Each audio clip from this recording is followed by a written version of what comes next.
Hi everyone, this is the online lecture for foreign exchange. Make sure you look at the tutorial questions after this online lecture. We're covering this topic in class in the tutorial in the last week. All right. Now, exchange rate is always the value or the price of your currency measured in another country's currency. Now, it has to be measured in another country's currency because otherwise there's no way to tell the value of your own currency. For example, if I ask you what's the value of Sing dollar, it'd be impossible to answer without having another currency as a comparison. Okay, so exchange rates has always two currencies, and you must be able to tell which one are we analyzing. Okay. Now, so let's take a look at how much is our $1 worth in terms of other currencies. This inside your notes, you can follow the exchange rates. Now, these are the values of foreign currencies in terms of one Sing dollar. Now, in all exchange rates readings that you see, it's usually one side is kept as 1 unit. Okay, so that the comparison is more meaningful and is easier to use. Okay, so all these values are foreign currency values in terms of one Sing dollar. One side is always kept as 1. Now, can you imagine if it's not kept as 1? It's like a few cents to a few cents or a few cents to $1 something. It becomes very difficult to really gauge the value of the currencies. Okay, so one side is always kept as 1. So in this case, these are the values of foreign currency in terms of one Sing dollar. All right.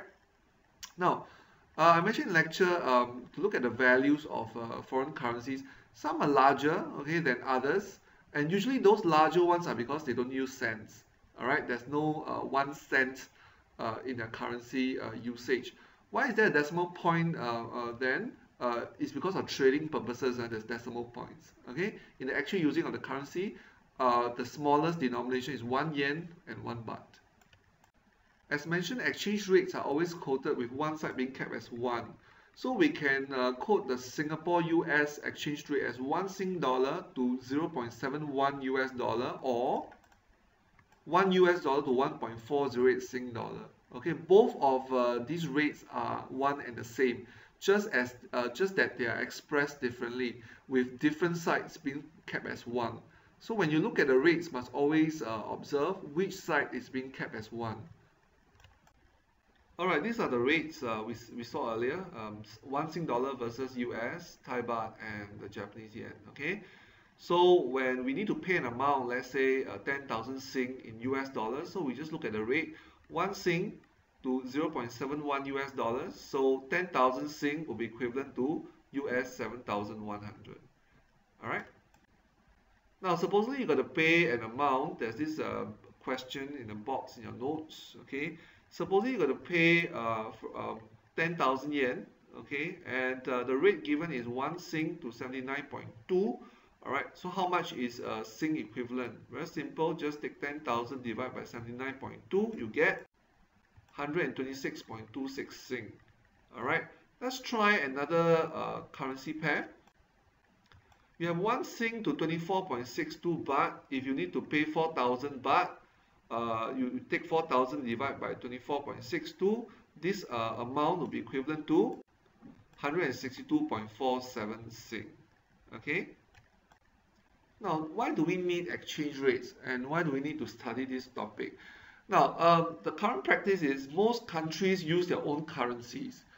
Right. For example, Singaporeans, we use Sing dollar here. Right.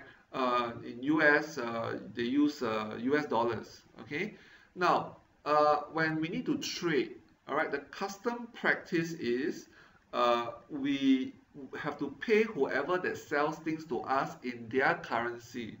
So because we need to find their currencies to pay them for whatever things that we want to buy from them, we need to exchange for their currency. So that's why there's such thing called exchange rate.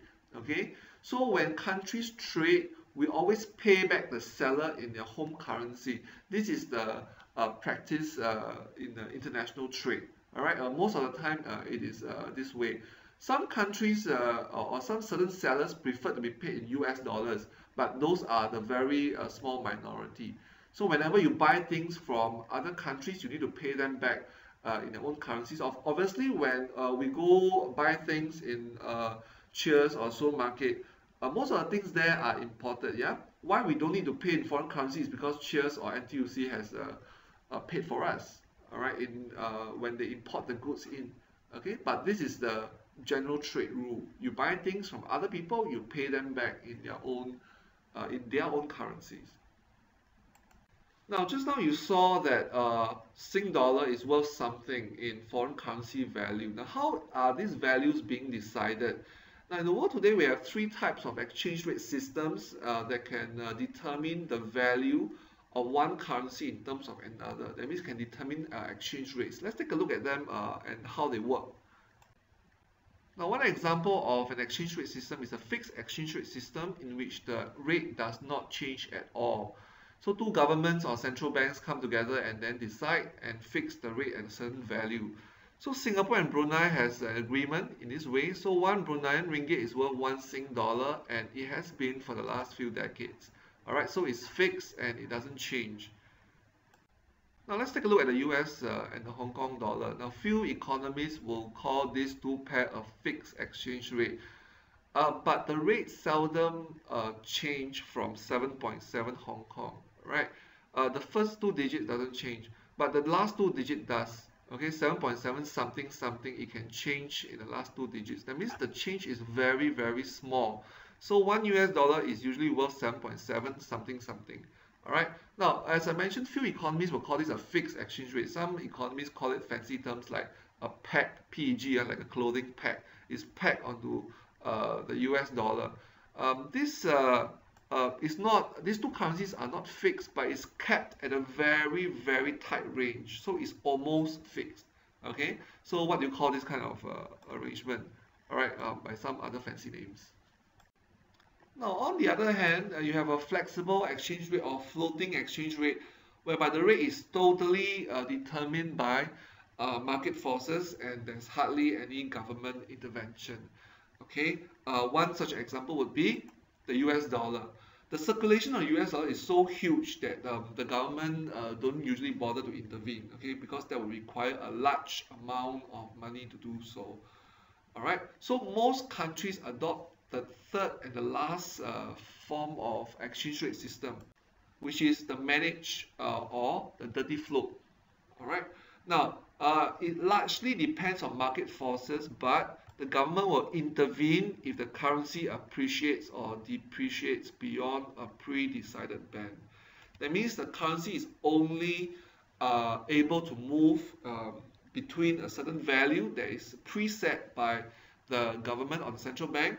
Beyond, the government will take action to bring it back into that range. Okay, so most countries, including Singapore, is on this system. Now, foreign exchange takes place in the following venues. For us, regular travelers, we may be changing money in this kind of shops. Okay, people with other businesses, like they need to go overseas and then they need to get foreign currency, they may do so in banks. Major corporations trade currencies on their own. Now, all these places are collectively known as foreign exchange market. Okay, this is where foreign currencies change hands between your home and any foreign currencies. Okay, so the collective term is foreign exchange market. It could be your small shops, it could be your banks, and it could be a direct financial markets trading. All right, but collectively it's known as the foreign exchange market. Now let's take a look at how exchange rates are determined. At the beginning of lecture, you saw one Sing dollar is worth a certain amount in foreign currency values. Yeah. So how is it being decided? Let's take a look. Now before we start, we'll be looking at how exchange rates are determined based on the flexible exchange rate, the floating exchange rate, which is solely based on market forces, the demand and supply. Okay. Now another thing you must know is that there's always two currency because exchange rate. Now which one are we focusing on? Now we express currency pair in this manner. Something in terms of something. In this case, Sing dollar in terms of Australian. Now it's the first currency that we are analyzing and we are focusing on. Okay. The in terms of is always a foreign comparison. Alright, let's take a look at how do we determine exchange rates. Now I'll use this flow chart to help you understand how are exchange rates determined in a flexible exchange rate system. Okay, I have uploaded the empty ones, the empty chart onto LMS under the foreign exchange rate tab. Okay, go and take a look, and you need more, just print out more. Okay, now let's take a look at how this works for us. We have a currency pair, Singapore dollar in terms of Australian. Now in this example here, we are focusing on the Sing dollar in terms of Australian, as in your notes. Okay. Now, so something in terms of something, Sing dollar in terms of Australian, we are focusing on the first mentioned currency, which is the Sing dollar. Okay. Now, who uses Sing dollar regularly? It must be the Singaporeans. I don't believe, check your wallets. All right. Now, because we all hold Sing dollar, we use Sing dollar, we control the supply of Sing dollar into the Forex market. Okay. Now, how? We will sell our Sing dollars and exchange it for Australian. Now remember, we are focusing on Sing dollar. So the home side people, the Singaporeans, we are selling Sing dollars for the foreign currency. Now for no reason, why do we want to go and exchange our Sing dollar for the foreign? Now two reasons. Because we want to buy Australian exports, including going there for a holiday, or we want to invest in Australia, which only uses Australian dollar. Okay. So number 1 and 2 are the motivation why we will supply our Sing dollar into the foreign exchange market for another currency, the foreign equivalent. Okay, so these are the two motivation. Now on the other hand, the foreign side, they need Sing dollar, they don't have, because the foreign side only uses Australian at home. Okay, so they need the Sing dollar. Now, how will they create the demand for Sing dollar? When they sell their own currency and buy the Sing dollars. Okay, why they need to buy? Because they don't have. Now they buy Sing dollars for what? Because they want to buy Singapore exports, including coming to Singapore for a holiday, or they want to invest in Singapore. Okay, so these are the two motivations that will prompt Australian side to demand for our Sing. Okay, to demand for our Sing, they will sell their own currency and buy our Sing. Now, this whole flowchart shows us that the home side always control the supply. The foreign side always control the demand. Okay, why? Because the home side has the currency and the foreign side don't have. And why they want to exchange currency is because they want to buy each other's exports and invest in each other places. These two are the motivations. Okay, just remember, home side control the supply because they have the home currency, in this case Sing dollar, and foreign side always creates the demand because they don't have the currency. And 1 and 2 is always the motivation why they want the other currency for. Now let's take a look at demand conditions. How and when will Australians need Sing dollar? Okay, now as mentioned, they need Sing dollar because they want to buy Singapore exports, including coming here for a holiday, or they invest in Singapore. Okay, now their demand for Sing dollar, all right, can be represented by this simple demand curve. Okay, where this is the price of Sing dollar and this is the quantity of Sing dollar. All right, now we go by the usual demand law. All right, high price they don't want so much, low price they want a lot. Okay, these are law of demand. High price we don't want so much, low price we want a lot. Okay, so high price, when Sing dollar is very expensive, Australians don't want so much. But when it's cheap, Australians want more. Okay, so that's why the demand curve is downward sloping. Now on the supply side, it's upward sloping. Okay, because for Singaporeans, we want to sell more when the price is high. Okay, we are tempted to sell more of the Sing dollar when the price is high. So when Sing dollar is strong, we all feel like going overseas for holiday, right? Same kind of theory. Okay, but when Sing dollar is low, the price is low, we are not so keen to sell it off because it's not worth much. All right, so the supply of Sing dollar is upward sloping. Okay, now as mentioned, when will we sell the Sing dollar? When we want to buy Australian exports or invest in Australia. Okay, but our supply curve is upward sloping because we want to sell more when it's expensive. Now together, demand and supply will create a certain value for the Sing dollar in terms of Australian dollar. Okay, so the demand and supply condition give rise to a certain value for Sing dollar in this case. Okay, but as you know, Sing dollar, this rate will not remain the same all the time. It will change, all right, when demand and supply amount starts to change. Okay, and just remember, demand and supply motivation comes from 1 and 2, 1 and 2 over here. Okay, so when motivation intensify or fade off, this will affect the demand or supply quantity, and it will cause the rate to change, which we will demonstrate in the next few slides. Now, before we look at how exchange rates can change, just take note. A lot of students confuse changes in the exchange rate with domestic money demand, money supply, your M1, M2, and M3. Now, your M1, M2, and M3 is the money stock that central bank circulates in the economy. Okay? Exchange rates is the result of people selling and buying of the currency in the foreign exchange market. Okay? So these are two different concepts. Don't mix them together. Now, let's take a look at what factors can cause the exchange rate to change. Now, some of you will know that exchange rates change all the time, every minute, every second. Okay? So what causes it to change? Now, just now you saw that the exchange rate is the result of demand meeting supply. It creates a value. So when demand and supply starts to change, it can change your exchange rate. All right, so let's take a look at how it does. Now, let's start with changes on the demand side first. Now, just as a recap, for Sing dollar, the demand is always coming from the foreign side. Okay, in this case, it's Australian. They don't have Sing dollar. Okay, so when do they need to have Sing dollar? When they want to buy Singapore exports or invest in Singapore. Okay, but these motivations can change. If Australians want to buy more Singapore exports, they want to come here more often for holiday, or they want to invest more in Singapore, they will need more Sing dollar.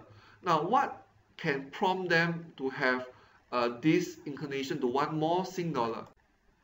One reason could be because Australians are becoming richer, because their GDP is increasing. Okay? Now, when Australians are richer, they buy a bit more of everything, including Singapore things. Okay, so in this case, the number one motivation becomes intensified. They want to buy more Sing exports. All right.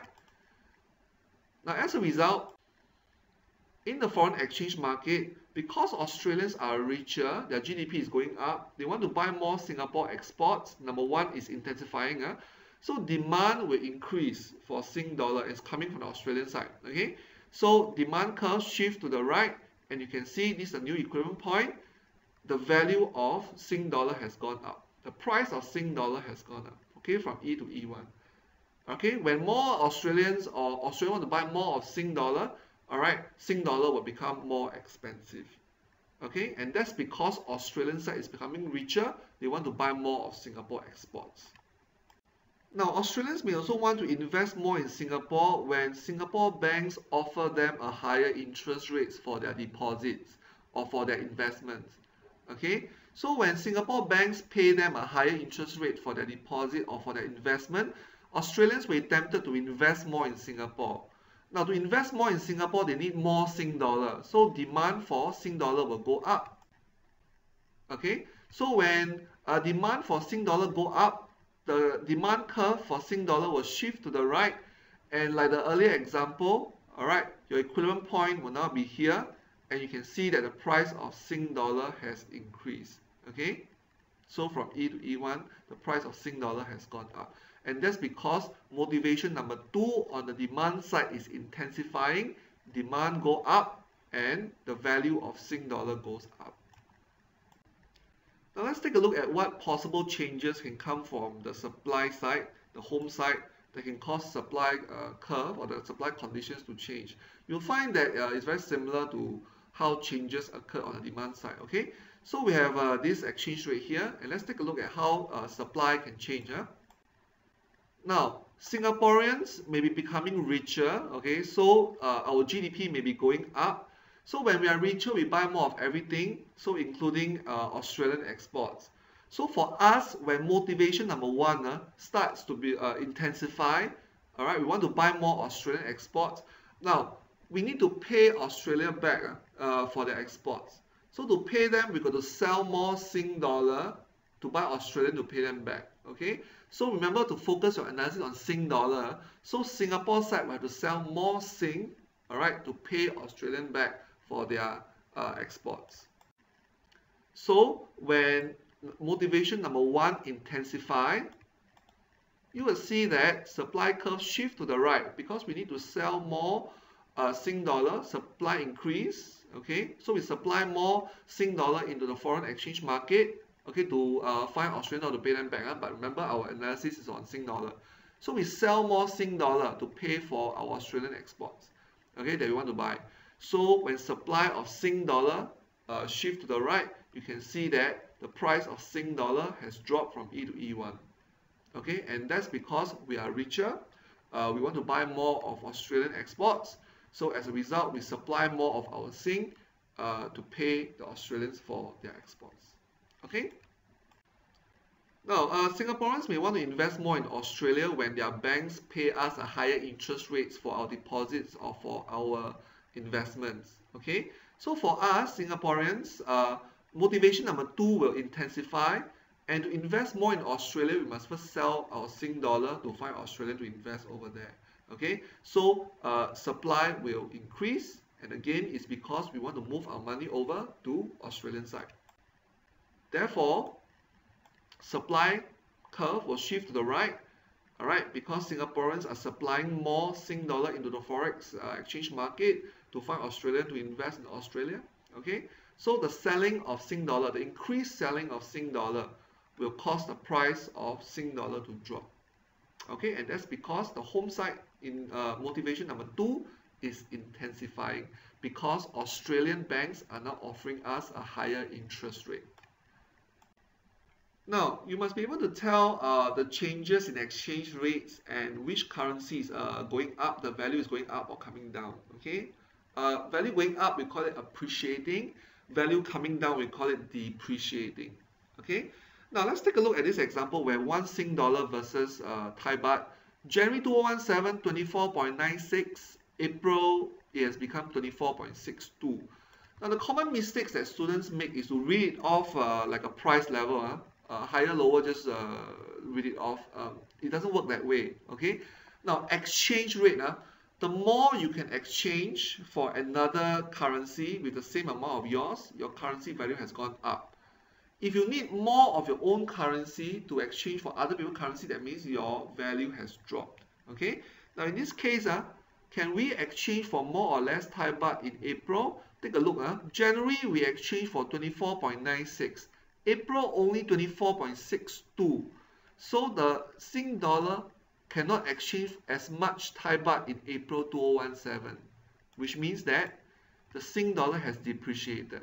The value of Sing dollar has dropped, because we can only exchange for 24.62 in April. Okay. Now for the Thais, they now need less Thai baht to buy the same 1 Sing. Okay. So the Thai baht has appreciated. Okay. Now just take note that despite small differences in rates, like here 24.96 to 24.62, the change is less than 1 baht. When you make actual payments, the difference in actual amounts can be quite large. Like 10,000 Sing, okay, the amount they exchange for is more than 3,000 baht less, okay, in April. All right, so small changes in rates can lead to large difference in actual payments in real life. Now, what is the implications of a currency appreciating or depreciating? Just take note, when Sing dollar becomes more expensive against any currency, now foreigners may find Singapore export more expensive. Remember, they're going to find Sing dollar to pay us back when they buy our exports, okay? Or they have to find Sing dollar when they want to come over to Singapore for holiday. When Sing dollar become expensive, foreigners may be less inclined to buy our things. Now for Singapore, we can obviously buy foreign goods more cheaply in our currency. Okay, so there's always the other side of the coin. All right, so it doesn't mean that when a country's currency appreciates, everything is good. All right, there is a positive and a negative aspect to it. Now similarly, when Sing dollar depreciates, Singaporeans now will find foreign exports more expensive, and then we may not buy so much or so many, okay? Or we may not go overseas for holiday as much because our Sing dollar is not worth as much. We need to find more Sing dollar to convert to foreign currency. So we may not want to buy so much imports when Sing dollar depreciates. On the other hand, foreigners will find Singapore exports cheaper and they may buy more from us, which is good if we are an export-oriented economy, which we are. Okay, so again, there's always two sides to it. So when Singapore dollar depreciates, loses its value a little bit, it may not be all bad. Okay, because foreigners find your things cheaper, they will buy more from you. Now, the last part of this topic is the central bank in a managed float, all right, can enter the foreign exchange market to influence foreign exchange rates by using the reserves. Okay, so the central bank can influence the rates, all right, by behaving as a buyer or seller of the country's currency. So to increase the exchange rate, you want to push the value of the currency higher. It can behave as a buyer of the Sing dollar. Okay, in this case, it can behave like an Australian buying up Sing dollars. Okay, now with what does the central bank buy Sing dollar with? Depending on what rates they want to influence. In this case, Sing versus Australian, they will use whatever Australian dollar savings that it has to buy up Sing dollar so that Sing dollar becomes more valuable in terms of Australian. So the central bank can act as like an Australian buyer, okay, in this currency pair. Now, on the other hand, the central bank, to decrease the exchange rate, it will behave like a seller. The central bank can sell a Sing dollar in the foreign exchange market like any Singaporean. Now, this is easier because the central bank controls the Sing dollar, so it has all the Sing dollar that it needs. All right, so to push the value down, it will increase the supply of Sing dollar into the foreign exchange market. Okay, now why does the central bank do that? Why does it go into the foreign exchange market to influence the rates? Think about it. You can ask whatever questions that you have in the tutorial, and make sure you look at the tutorial questions. All right, try to do them.